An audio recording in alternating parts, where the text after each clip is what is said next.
আমি ওনাকে প্রশ্ন করতে চাই যে আপনারা কেন গণ অভ্যুত্থান করছেন, কেন বিপ্লব করছেন, আপনাদের আদর্শ উদ্দেশ্য কি, ডিক্লারেশন কি, কি উদ্দেশ্যে আপনারা এই দেশের 18 কোটি মানুষকে উজ্জীবিত করলেন, তাদের 1,500 লোককে আত্মহত্যা দিতে উদ্বুদ্ধ করলেন এবং জনগণকে একত্রিত করে একটা পরিবর্তন আনলেন? কি জন্য আনলেন?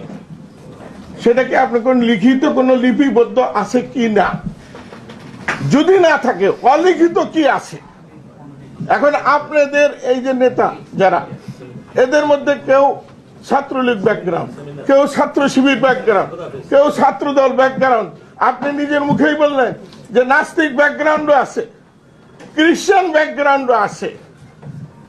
তাহলে এই রাষ্ট্রের কি পরিবর্তন আপনারা চান? আমি বলবো যে এই বিপ্লবের পিছনে যদি ভারত এবং আমেরিকার হস্তক্ষেপ থেকে থাকে, এই বিপ্লব ব্যর্থ হতে বাধ্য।